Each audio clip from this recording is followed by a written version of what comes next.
Un saludo para todos de parte de Shadow F. El día de hoy estaremos viendo un entregable más de lo que sería el Lean Construction y las Planner, que son los trenes de trabajo o trenes de actividades. Empecemos. Primero veamos qué son los trenes de trabajo. Entendamos los trenes de trabajo o actividades como una técnica que nos permite diseñar eficientemente las cuadrillas de acuerdo a una secuencia ordenada, donde distribuimos en base a una sectorización, prioridad o capacidad de ejecución. De este modo se reduce la variabilidad, tiempos vagos o muertos y aumentamos la productividad. Se usa normalmente en obras de edificaciones, donde se aprovecha al máximo este tema de la sectorización. Como estamos viendo, aquí tenemos una estación de trenes. Imaginemos de que cada tren de trabajo vendría a ser una cadena de actividades que al culminar liberan el siguiente tren. Por ejemplo, si tuviéramos un tren dedicado exclusivamente a lo que es las actividades de cimentaciones, al terminarlas podríamos empezar con lo que sería el tren de muros de albañilería que vemos abajo, donde se ha hecho una simplificación para ver el proceso constructivo, obviando los elementos de amarre que serían las viguetas, columnetas o demás. Digamos que tenemos este tren donde se asenta el ladrillo, luego se hace el tarrajeo o enjarre y luego procedemos con lo que sería la pintura y tendríamos el muro terminado. Obviamente existen muchas más actividades, pero esto es para un tema didáctico. Se ha hablado de la sectorización. Entonces, ¿qué entendemos por sectorización? Como vimos en el video de control de proyectos con varias curvas S, la sectorización vendría a ser una división de nuestro proyecto siempre y cuando se permita de acuerdo como se ve en la primera imagen. En planta tendríamos 4 bloques de edificios y podríamos asignarle a cada uno un nombre, y según el Last Planner podemos hacer uso de esa separación para elevar el nivel de control. Para el tema de los trenes de trabajo, y como se recomienda más que todo para edificaciones, es que también podemos sectorizarlo de modo vertical, por pisos. Entonces tendríamos una sectorización a nivel de planta y del mismo modo a nivel de elevación, por niveles. Veamos también que dependiendo de la magnitud o de la prioridad de ejecución, podemos sectorizar el proyecto de diferentes formas, como podría ser en sectores, que lo vimos al inicio. Si tuviéramos un conjunto de edificios, podemos separarlos estos independientemente para así elevar el nivel de control. Si solo tuviéramos un solo edificio y diferentes niveles, podríamos separarlo por ambientes. Y en el caso de ciertas actividades que tienen algún grado de dificultad o representan la ruta crítica, se puede sectorizar de ese modo y crear su tren de actividades o de trabajo independiente.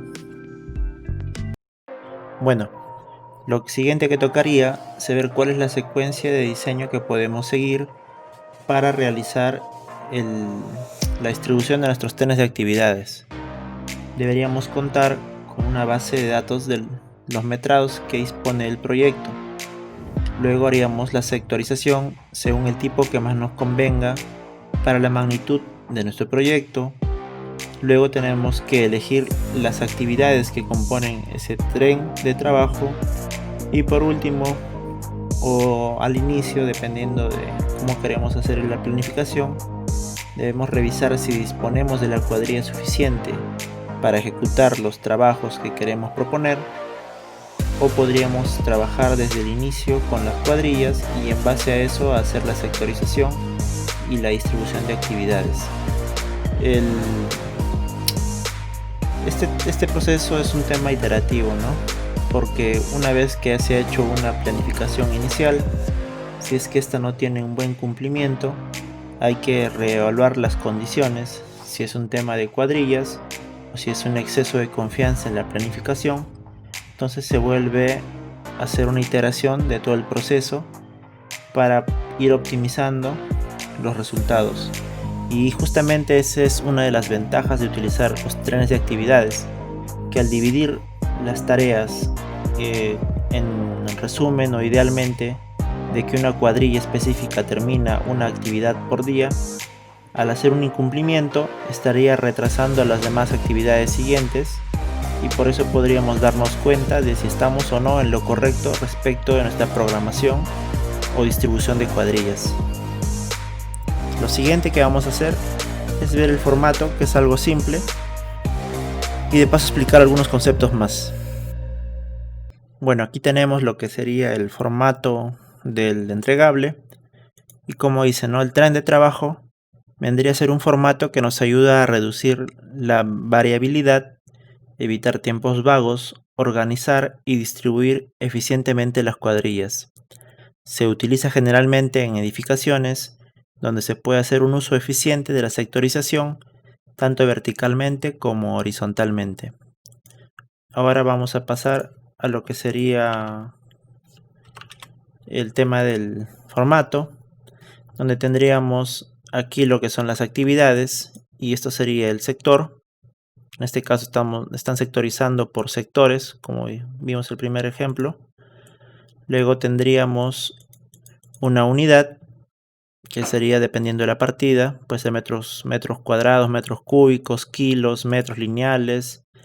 El metrado total es el metrado que nace de esa base de datos, y el ratio meta vendría a ser el rendimiento que hemos considerado inicialmente. ¿Ok?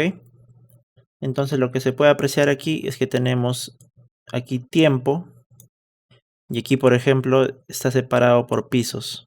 ¿Ok? Se asume que en este día, en esta cantidad de días, se va a culminar un piso, van a pasar al siguiente y así van a ir escalando verticalmente. Y también se va terminando una actividad o un vagoncito, pasarías al siguiente vagón como actividad. ¿Correcto? Entonces tenemos dos avances. Uno, esta actividad está avanzando verticalmente en este edificio, en esta torre, y luego, al terminar una actividad que vendría a ser el tarrajeo, por ejemplo, da inicio a la siguiente actividad, que vendría a ser la limpieza.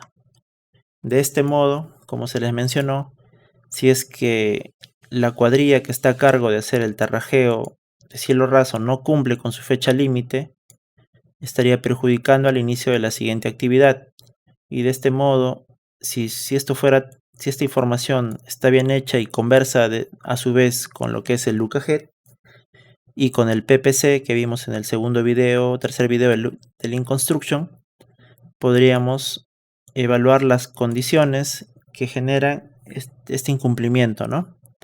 Y así vamos distribuyendo nuestras cuadrillas por actividad, que va avanzando en el espacio, y luego en la siguiente línea empieza la siguiente actividad, como se puede ver, y se genera un tren.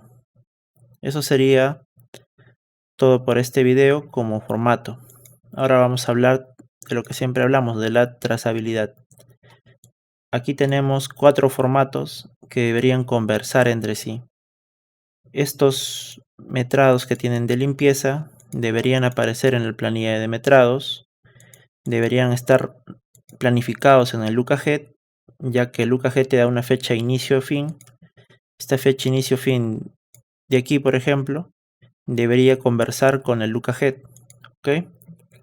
Y si no se cumple durante esos días, debería aparecer como incumplimiento en el PPC. ¿Ok? Y todo esto nos ayudaría a conseguir el avance semanal y hacer la evaluación. ¿Ok? Como les digo, este formato no es muy difícil, pero tampoco lo he utilizado yo mucho ya en mi ejercicio profesional, ya que solamente trabajé al inicio de mi carrera en un proyecto de edificaciones, y luego los proyectos que vengo desarrollando son tipo electromecánico, donde no hay muchas edificaciones, y la sectorización de este tipo no se podría aplicar. Más que todo es trabajo por ciclos, más que por trenes de actividades. Eso sería todo por este video. Espero que les haya servido, y no olviden suscribirse y dejar su like si es que pueden, ya que sería de gran ayuda. Eso sería todo por hoy. Se despide ShadowF.